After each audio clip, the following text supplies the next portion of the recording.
Assalamualaikum warahmatullahi wabarakatuh. Teman-teman, di sini saya akan menjelaskan tentang mantra dan doa. Yang pertama, mantra. Mantra adalah bunyi, suku kata, kata atau kalimat yang dianggap mampu menciptakan perubahan secara spiritual.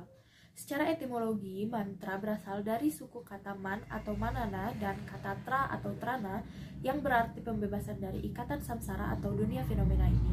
Dari kombinasi man dan tra, itulah disebut mantra yang berarti dapat memanggil atau datang. Penulisan mantra berbentuk bait dengan keberadaan rima yang tidak menentu. Mantra lebih mengutamakan irama dibandingkan rima. Penggunaan mantra merupakan bagian dari budaya Indonesia. Dalam masyarakat Melayu, mantra digunakan untuk keperluan adat dan kepercayaan mistis dan jarang digunakan sebagai karya sastra. Sedangkan doa, definisi doa dalam bahasa Inggris, kata yang merujuk pada pengertian doa adalah prayer. Kata prayer berasal dari bahasa Latin praesarius yang artinya hasil dari sebuah permintaan dan berasal dari kata praesari yang berarti permohonan. Karena itu, kata premier secara harfiah dapat diartikan sebagai memperoleh melalui permohonan atau permintaan yang tulus kepada Tuhan. Definisi singkat dari prayer atau doa adalah meyakinkan hati dan jiwa kepada yang maha tinggi, yaitu Tuhan yang maha kuasa, Allah Subhanahu wa Ta'ala. Istilah doa lebih dikenal dalam masyarakat Indonesia ketimbang istilah prayer. Kata doa berasal dari bahasa Arab yang berarti menyeru, mengharap, atau memohon secara tulus. Secara istilah, khususnya dalam agama Islam, doa atau berdoa adalah kegiatan memohon kepada yang maha tinggi, maha pemberi, yaitu Allah Subhanahu wa Ta'ala, secara tulus, penuh harapan dan husnuzon atau berbaik sangka. Nah, yang akan kita bahas lebih dalam adalah doa. Berikut dasar ilmiah dari doa.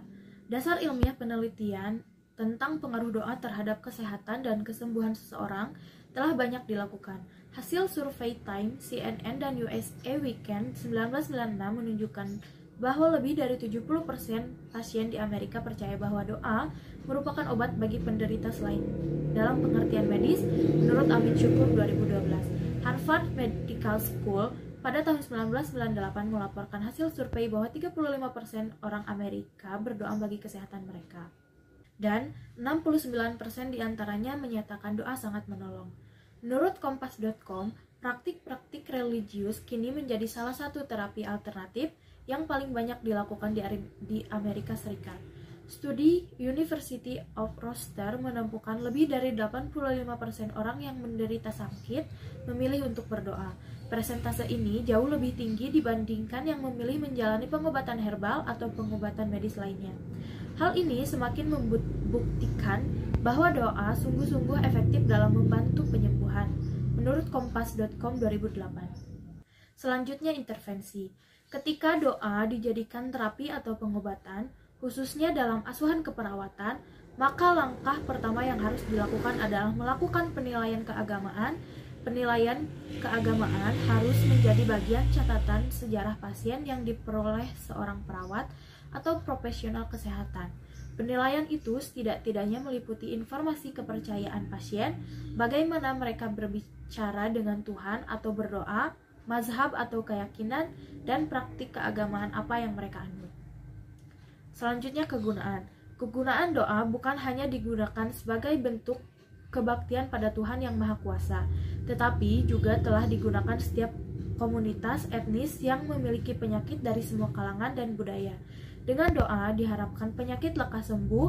Bahkan dalam keagamaan-keagamaan tertentu ada bentuk atau lafal doa untuk setiap penyakit, dan bahkan dalam Islam terdapat beberapa lafal doa untuk penyakit tertentu.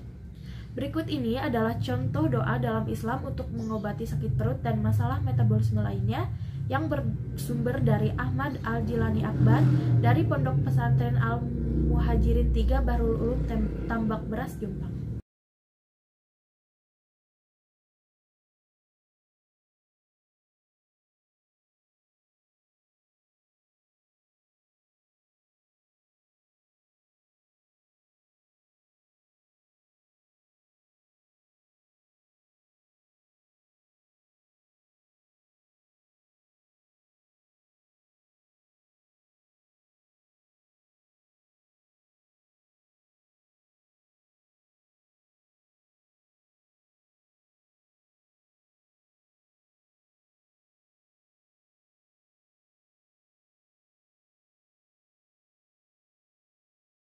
Assalamualaikum warahmatullahi wabarakatuh. Jadi ini metode salah satu metode pengobatan yang lain.